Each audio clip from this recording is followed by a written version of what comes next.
Hello friends, मैं अजय कुमार स्वागत करता हूं आपका आपके अपने चैनल डेंसिटी एकेडमी में। ये वीडियो उन सभी स्टूडेंट्स के लिए काफी हेल्पफुल होने वाला है जिनको हिस्ट्री ज्यादा टाइम तक याद नहीं रह पाता है। आज मैं आप लोगों को मगध साम्राज्य को ऐसे पढ़ाऊंगा ताकि आपको हमेशा के लिए ये मगध साम्राज्य याद हो जाएगा, रटने की जरूरत नहीं पड़ेगी। तो आप मेरे साथ इस वीडियो में लास्ट तक बने रहें।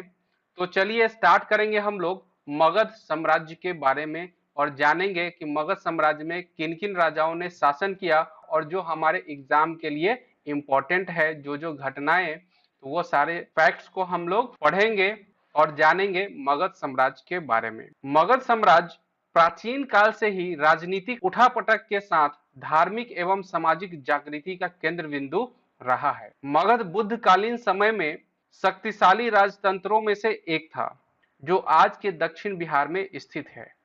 कालांतर में यह उत्तर भारत का सर्वाधिक शक्तिशाली महाजनपद बन गया जो गौरवमयी इतिहास और राजनीति एवं धर्म का विश्व केंद्र बन गया। मगध साम्राज्य उस टाइम में कहां से कहां तक फैला हुआ था, तो वो था उत्तर में गंगा से लेकर दक्षिण में विंध्य पर्वत तक तथा पूर्व में चंपा से लेकर पश्चिम में सोन नदी तक विस्तृत था। मगध की प्राचीन राजधानी राजगृह थी जो 5 पहाड़ियों से घिरी हुई थी। बाद में मगध की राजधानी पाटलिपुत्र स्थापित की गई थी। एक समय मगध का विस्तार अखंड भारत के रूप में हो गया था और प्राचीन मगध का इतिहास ही भारत का इतिहास बन गया। तो मगध साम्राज्य को आगे बढ़ाने में अनेक वंशों का महत्वपूर्ण योगदान रहा है। उन सभी को हम लोग वन बाई वन करके पढ़ेंगे और देखेंगे कि किस वंश में कौन से शासक ने किस तरह से शासन किया, जो हमारे एग्जाम के लिए इंपॉर्टेंट होगा और जिसके शासनकाल से ज्यादा क्वेश्चन पूछे जाते हैं, जो इंपॉर्टेंट होता है हमारे एग्जाम के लिए। इस तरह से पढ़ेंगे कि आपको रटने की जरूरत नहीं पड़ेगी। तो चलिए स्टार्ट करते हैं मगध साम्राज्य को और देखते हैं इसमें कौन कौन से वो वंश हैं जो मगध साम्राज्य को आगे बढ़ाने में महत्वपूर्ण योगदान दिया। यहाँ पे है मगध साम्राज्य। मगध साम्राज्य में हमें पढ़ना है 3 वंश को, एक हर्यक वंश, दूसरा शिशुनाग वंश और तीसरा नंद वंश। जिसमें फर्स्ट ऑफ ऑल हम लोग पढ़ेंगे सबसे पहले हर्यक वंश को। हर्यक वंश में बहुत सारे राजा हुए, बहुत सारे शासक हुए, उनके बारे में हम लोग पढ़ेंगे एक वन बाई वन करके। उसके बाद फिर पढ़ेंगे कि कैसे शिशुनाग वंश की स्थापना होती है और शिशुनाग वंश का पतन किस तरह से होता है। उसके बाद नंद वंश के बारे में पढ़ेंगे और लास्ट में हम लोग देखेंगे मगध की सफलता के कारण, वो कौन कौन से कारण थे जिसके कारण मगध साम्राज्य इतना सफल और समृद्ध बना।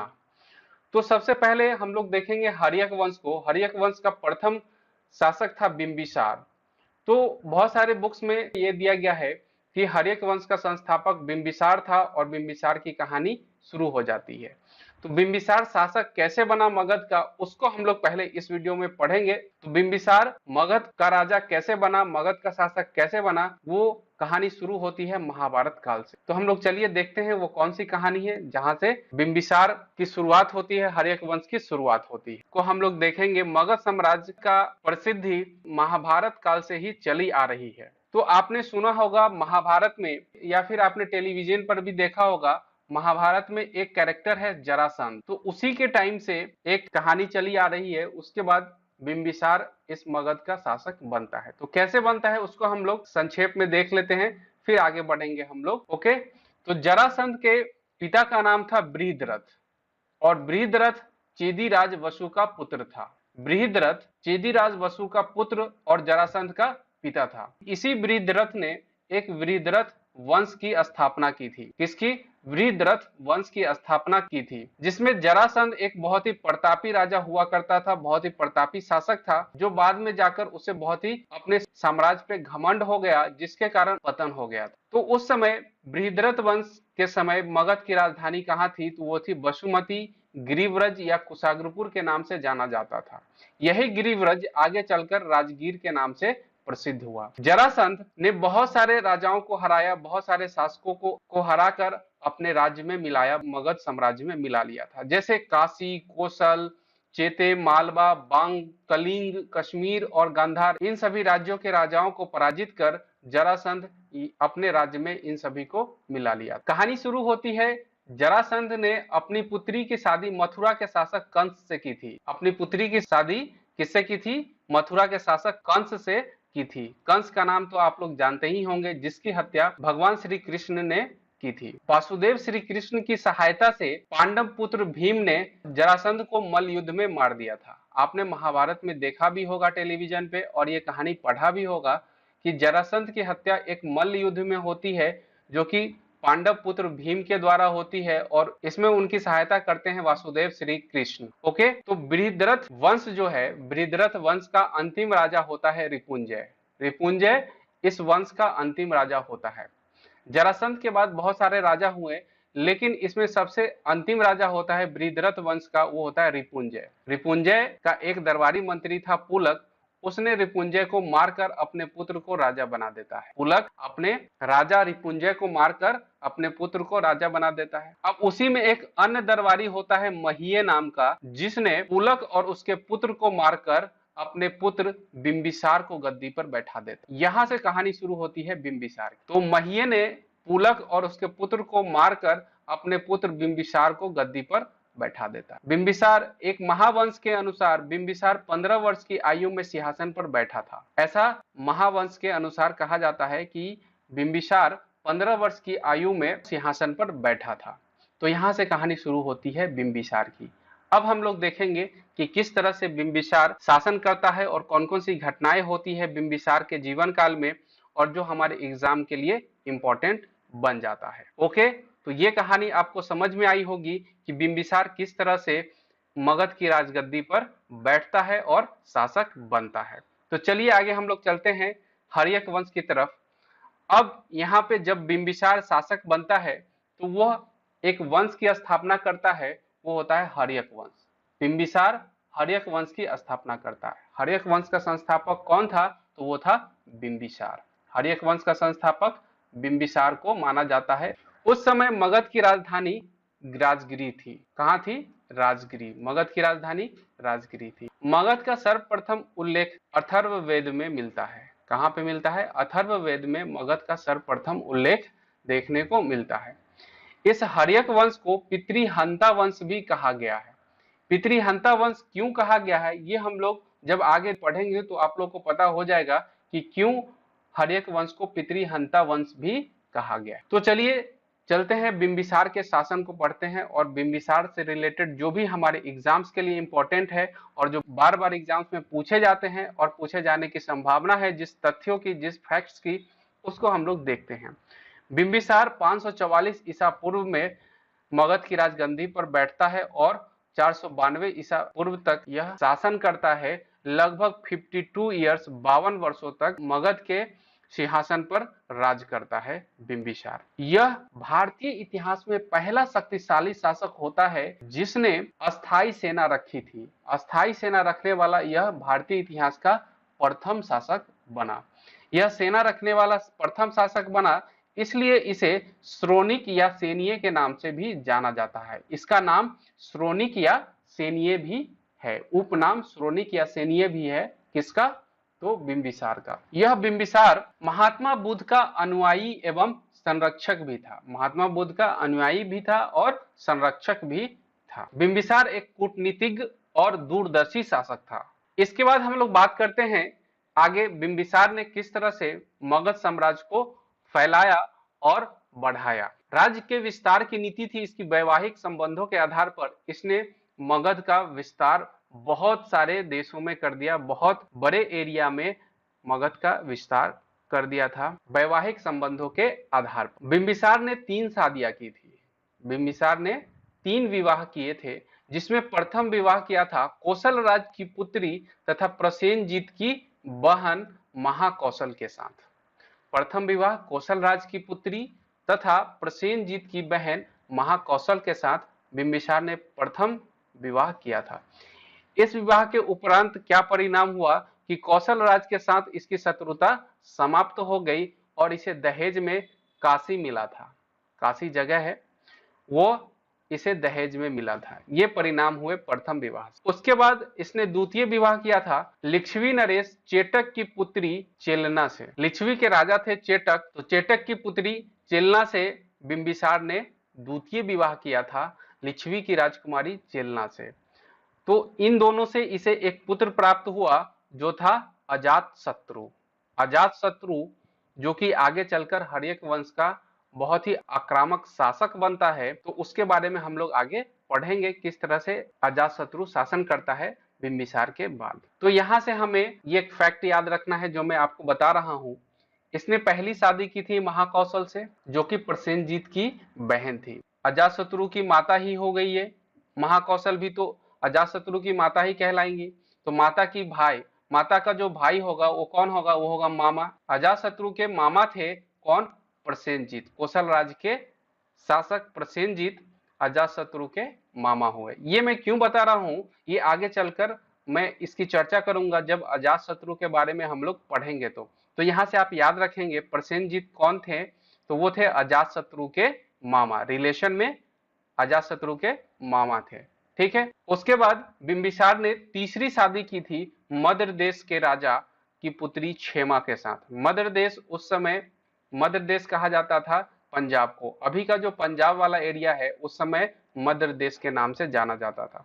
वहां की राजकुमारी थी क्षेमा, उससे तृतीय शादी की थी, तीसरी शादी की थी बिंबिसार। ओके, इतने सारे फैक्ट्स हैं बिंबिसार के बारे में। और एक और बात मैं बता दूं यहाँ पे, ये जो चेटक लिच्छवी नरेश चेटक हैं, इन्हीं की बहन त्रिशला थी जिनका विवाह हुआ था सिद्धार्थ से, और उन दोनों के पुत्र थे वर्धमान महावीर जो कि जैन धर्म के 24वें तीर्थंकर हुए। तो महावीर और चेलना के बीच में किस तरह का रिलेशन था वो हम लोग अभी आगे देखेंगे ग्राफ के थ्रू। तो चलिए चलते हैं और देखते हैं वर्धमान महावीर और बिंबिसार में क्या संबंध था और चेलना के साथ क्या संबंध था। ये मैं क्यों बता रहा हूं ये सारे रिलेशन और संबंध, ताकि आप इंटरेस्टिंग वे में इस चीज को याद रख पाए, कनेक्ट कर पाए एक दूसरे को। जैन धर्म को यहाँ हर्यक वंश से कनेक्ट कर पाए, बिंबिसार को कनेक्ट कर पाए और आसानी से याद रख पाए प्रैक्टिकली पूरे घटनाक्रम को। इसलिए मैं ये सारा रिलेशन में समझा रहा हूं। ओके, तो यहाँ पे है चेटक लिच्छवी के राजा थे। चेटक लिच्छवी के राजा थे। इनकी पुत्री थी चेलना। चेलना का विवाह हुआ था बिंबिसार से। तो इस तरह से बिंबिसार के ससुर हो गए कौन? चेटक, जो कि थे लिच्छवी के राजा। और चेलना और बिंबिसार का पुत्र हुआ कौन? अजातशत्रु। अब बात करते हैं इधर, चेटक की बहन थी त्रिशला जिसके पति थे सिद्धार्थ, जो कि थे कहां के? वज्जी संघ के प्रधान थे सिद्धार्थ। सिद्धार्थ और त्रिशला के पुत्र हुए वर्धमान महावीर। वर्धमान महावीर।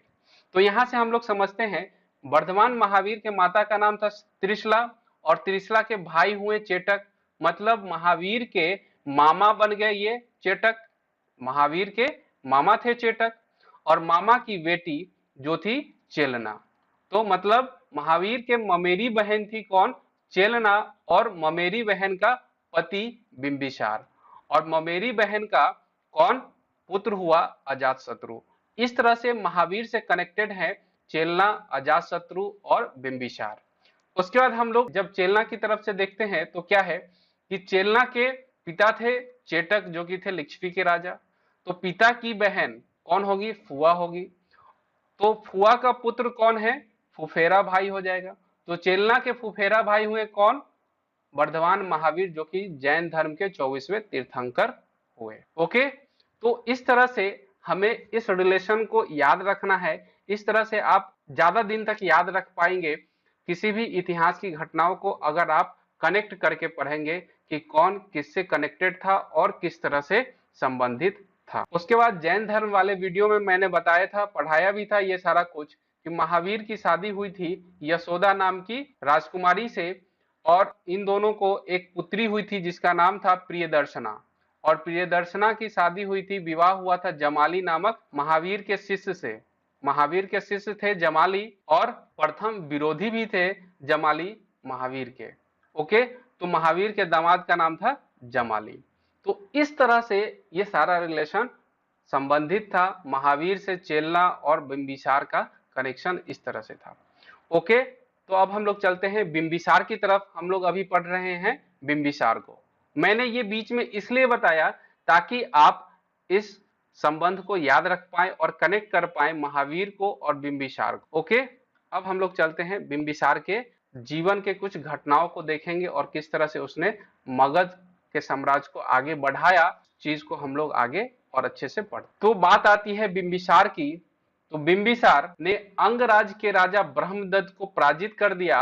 अंगराज को मगध में मिला, अंग को मगध में मिला लिया और अंग का राजा बना दिया अपने पुत्र अजातशत्रु को। अजातशत्रु को अंगराज का राजा बना दिया और उपराजा घोषित कर दिया। राजा तो खुद बिंबिसार था, उसने अपने पुत्र अजातशत्रु को उपराजा नियुक्त कर दिया अंगराज का। उसके बाद बात आती है कि बिंबिसार उस समय मगध का शासक था। तो मगध उस समय बहुत ही समृद्ध और शक्तिशाली राज्य था।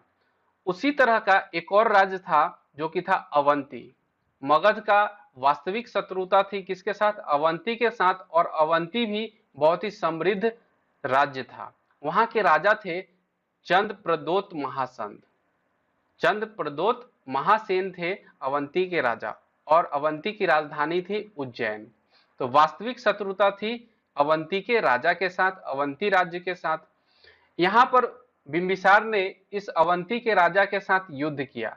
ये युद्ध अनिर्णायक साबित हुआ। दोनों में से कोई न जीता न कोई हारा और अंत में दोनों ने दोस्ती कर ली, मित्रता कर ली और यही दोनों ने उचित समझा कि दोनों को मित्रता कर लेनी चाहिए। ओके, और मित्रता होने के बाद कुछ काल के बाद अवंती के राजा अवंती राज चंद्रप्रदोत बीमार पड़ जाते हैं। उनको पांडु रोग या पीलिया रोग हो जाता है। किसी किसी बुक में पांडु रोग बताया गया है और किसी बुक में पीलिया लिखा हो गया है। तो इस रोग से वे ग्रसित हो जाते हैं। उस समय बिंबिसार अपने राज्य वैद्य जीवक को पांडु रोग से पीड़ित अवंती राज चंद्रप्रदोत महासेन की उपचार के लिए अपने राज्य वैद्य जीवक को उज्जैन भेजता है। कौन? बिंबिसार। बिंबिसार अपने राज्य वैद्य जीवक को उज्जैन भेजता है। क्यों भेजता है? अवंती के राजा चंद्रप्रदोत महासेन के उपचार के लिए। और बिंबिसार ने अपने राज्य वैद्य जीवक को महात्मा बुद्ध की सेवा में नियुक्त किया था। महात्मा बुद्ध की सेवा में नियुक्त किया था। और बिंबिसार ने जितने भी बौद्ध भिक्षु थे उन सभी को निशुल्क जल यात्रा की अनुमति दी थी। निशुल्क जल यात्रा की अनुमति किसने दी थी?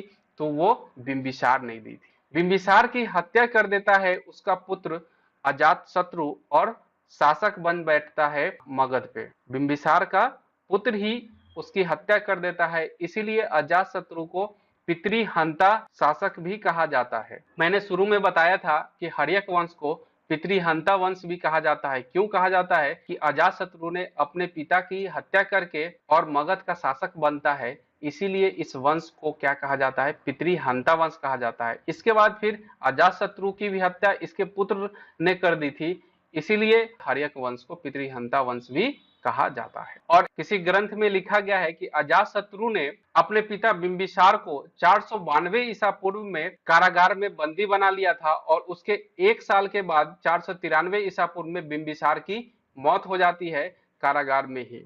तो इस तरह से अजातशत्रु को क्या कहा गया है? पितृहंता शासक कहा गया है। अब हम लोग चलते हैं आगे और देखते हैं किस तरह से अजातशत्रु ने मगध पर शासन किया और क्या क्या चीजें उसने मगध के लिए की। तो अजातशत्रु 492 ईसा पूर्व में मगध का शासक बन बैठता है। अजातशत्रु 492 ईसा पूर्व में मगध का शासक बन जाता है। उसके बाद यह लगभग 460 ईसा पूर्व तक शासन करता है। 492 ईसा पूर्व से लेकर 460 ईसा पूर्व तक यह शासन करता है। लगभग 32 वर्षों तक यह मगध पर शासन करता है अजातशत्रु। इसके बचपन का नाम था कुनिक। इसके बचपन का नाम कुनिक था। इसके बाद अजातशत्रु बौद्ध धर्म और जैन धर्म दोनों को मानने वाला शासक था। अजातशत्रु बौद्ध धर्म को भी मानता था और जैन धर्म को भी मानता था। इसने अपने पिता बिंबिसार की हत्या कर शासक बन जाता है मगध का, इसलिए इसे क्या कहा जाता है? पितृहंता शासक कहा जाता है। इसने बहुत सारे युद्ध किए। यह एक आक्रामक शासक के रूप में उभर कर आया। अपने मगध साम्राज्य को आगे बढ़ाने के लिए, फैलाने के लिए आक्रामक रूप अपनाता था और कूटनीति का प्रयोग करता था। जब यह वैशाली महाजनपद से युद्ध कर रहा था उस समय इसने महाशिला कंटक एवं रथ मूसल जैसे हथियारों का प्रयोग किया था। तो यहां से क्वेश्चन बनता है, महाशिला कंटक और रथ मूसल जैसे हथियारों का प्रयोग सर्वप्रथम किसने किया था? तो वो अजात शत्रु ने किया था। यह कौशल के राजा प्रसेनजीत के साथ भी युद्ध करता है। प्रसेनजीत कौन थे? मैंने बताया था उस समय अजात शत्रु के मामा थे। अजात शत्रु के मामा थे प्रसेनजीत। तो यह प्रसेनजीत के साथ कौशल राज्य के साथ दो युद्ध करता है। प्रथम युद्ध में प्रसेनजीत पराजित हो जाते हैं और द्वितीय युद्ध में क्या होता है? द्वितीय युद्ध के बाद प्रसेनजीत अपनी पुत्री वजीरा का विवाह अजात शत्रु से कर देते हैं। तो इस तरह से यहाँ एक रोचक तथ्य निकल करके आता है कि अजात शत्रु अपने मामा की लड़की से ही शादी कर लेता है। कौशल के राजा प्रसेनजीत की पुत्री वजीरा के साथ अजात शत्रु का विवाह हो जाता है। उसके बाद इसने वज्जी संघ को भी अपने मगध साम्राज्य में मिला लिया था। उसका एक कूटनीतिक मंत्री था, इसका नाम था वसाकर या वर्षाकर, जिसकी सहायता से इसने वज्जी संघ के जितने भी सदस्य थे उन सभी में फूट डालकर उसको पराजित कर देता है वज्जी संघ को, और वज्जी संघ को मगध में मिला लेता है। मगध साम्राज्य में वज्जी संघ को मिला लेता है। और उस समय सबसे प्रतिद्वंदी शासक था वो था अवंती के राजा। प्रतिद्वंदी साम्राज्य था मगध का अजात शत्रु के समय, वो था अवंती का राज्य। तो उसके खतरे को देखते हुए अजात शत्रु ने राजगीर का किलेबंदी करवा दिया। राजगीर की किलेबंदी किसने करवाई थी? तो अजात शत्रु ने करवाई थी। क्यों करवाई थी? तो अवंती राज के खतरे के कारण राजगीर की किलेबंदी अजात शत्रु ने करवाई थी। एक और इंपॉर्टेंट फैक्ट है अजात शत्रु के बारे में कि अजात शत्रु के शासनकाल के 8वें वर्ष में, अजात शत्रु के शासनकाल के 8वें वर्ष में बुद्ध को महापरिनिर्वाण की प्राप्ति हुई। इसी के शासनकाल में बुद्ध को, महात्मा बुद्ध को महापरिनिर्वाण की प्राप्ति होती है। तो यहां से एक और क्वेश्चन आता है, महात्मा बुद्ध को महापरिनिर्वाण की प्राप्ति किस मगध शासन काल के समय में होती है? तो वह है अजात शत्रु। तो जहां महात्मा बुद्ध का अवशेष होता है राजगीर में, वहीं पे अजात शत्रु उनके अवशेष के ऊपर स्तूप का निर्माण करवाता है। कौन? अजात शत्रु। और राजगीर के सप्तपर्णी गुफा में अजात शत्रु के शासनकाल में ही 483 ईसा पूर्व में, आपको पता होगा महात्मा बुद्ध को महापरिनिर्वाण की प्राप्ति कब हुई थी? तो 483 ईसा पूर्व में हुई थी। ये महात्मा बुद्ध की कहानी मैंने बता रखी है बौद्ध धर्म वाले वीडियो में, आप प्लेलिस्ट में जाकर देख सकते हैं वहां से बौद्ध धर्म के बारे में। तो यहाँ देखते हैं अजात शत्रु ने 483 ईसा पूर्व में राजगीर के सप्तपर्णी गुफा में प्रथम बौद्ध संगीति का आयोजन किया गया। किसके शासनकाल में? अजात शत्रु के शासनकाल में राजगीर के सप्तपर्णी गुफा में प्रथम बौद्ध संगीति का आयोजन किया गया। राजगीर के सप्तपर्णी गुफा में प्रथम बौद्ध संगीति का आयोजन किया गया। उसके बाद अजात शत्रु की हत्या इसके पुत्र उदयन द्वारा कर दी जाती है। इसका पुत्र होता है उदयन, जिसने अजात शत्रु अपने पिता की हत्या कर देता है और मगध का शासन अपने हाथों में ले लेता है। 461 ईसा पूर्व से उदयन मगध का शासन संभालता है। तो अब हम लोग चलते हैं उदयन की कहानी की तरफ। किस तरह से उदयन मगध साम्राज्य को आगे बढ़ाता है और किस तरह से मगध पर शासन करता है, उसकी कहानी को हम लोग जानते हैं। उदयन जो कि अजात शत्रु का पुत्र था, यह 460 ईसा पूर्व से लेकर 445 ईसा पूर्व तक मगध पर शासन करता है। बौद्ध ग्रंथों में इसे पितृहंता कहा गया है। बौद्ध ग्रंथों में इसे क्या कहा गया है? पितृहंता। जबकि जैन धर्म में, जैन ग्रंथों के अनुसार इसे पितृभक्त कहा गया है। ये आप याद रखेंगे, बहुत ही इंपॉर्टेंट है।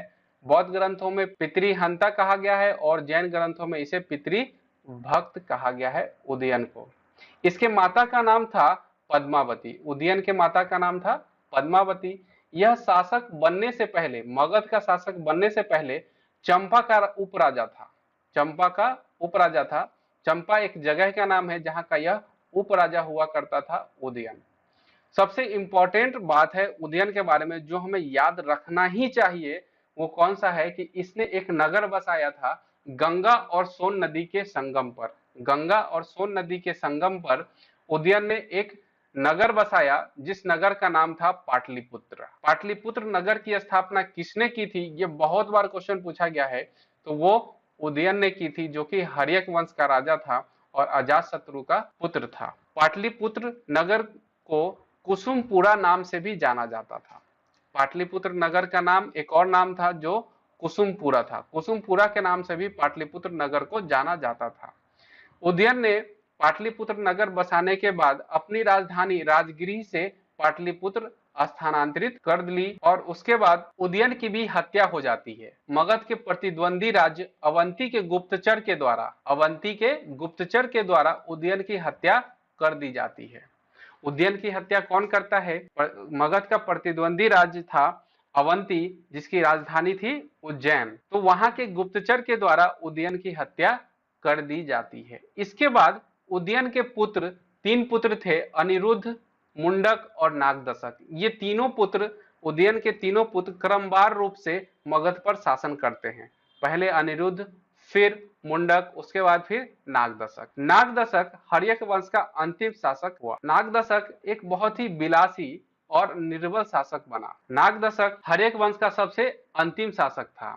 ये भी क्वेश्चन हमें याद रखना है, यहाँ से ये भी फैक्ट हमें याद रखना है कि हर्यक वंश का सबसे अंतिम शासक कौन था, तो वो था नागदशक। नागदशक के बारे में ये बताया गया है, यह अत्यंत विलासी और निर्बल शासक था। शासन तंत्र में शिथिलता थी इसके, जिसके कारण जनता में असंतोष फैल गया और इसी असंतोष का फायदा उठाकर इसके सेनापति शिशुनाग ने नागदशक को अपदस्थ कर दिया, उसको शासक के पद से हटा दिया और खुद राजा बन बैठा था उसका सेनापति शिशुनाग, जो कि बहुत ही योग्य शासक था शिशुनाग।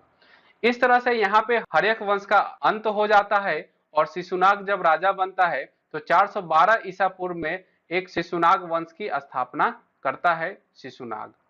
तो यहाँ से हर्यक वंश का अंत हो जाता है और शिशुनाग वंश स्टार्ट होता है। तो आगे हम लोग जानेंगे, अगले वीडियो में हम लोग पढ़ेंगे शिशुनाग वंश के बारे में और नंद वंश के बारे में, उसके बाद मगध की सफलता के कारण। ये सारा कुछ हम लोग अगले वीडियो में पढ़ेंगे। अगर हम लोग इसी वीडियो में पढ़ेंगे तो ये वीडियो बहुत ही ज्यादा लंबा हो जाएगा और आपके लिए भी याद रखना, इन सारे फैक्ट्स को याद रखना थोड़ा मुश्किल हो जाएगा। इसलिए मैं इसके आगे शिशुनाग वंश, किस तरह से शिशुनाग ने शासन किया मगध पर, उसके बाद नंद वंश के राजाओं ने शासन किया और किस तरह से नंद वंश के राजाओं का पतन हो जाता है और मौर्य वंश की स्थापना होती है मगध पर, तो ये सारा कुछ हम लोग अगले वीडियो में देखेंगे। ओके, उम्मीद है आपको इस वीडियो से बहुत कुछ सीखने को मिला होगा और जिस तरह से मैंने पढ़ाया आपको सारा घटना हर्यक वंश से रिलेटेड, मगध साम्राज्य का शुरुआत और इससे संबंधित जो भी फैक्ट्स है, तथ्य हैं, वो सारे आपको याद हो गए होंगे। अगर आपको ये वीडियो अच्छा लगा है, ये सेशन अच्छा लगा है मगध साम्राज्य का, तो आप इस वीडियो को लाइक करें और अपने दोस्तों के साथ ज्यादा से ज्यादा शेयर करें और हमारे चैनल को सब्सक्राइब भी कर दें। Okay, thank you.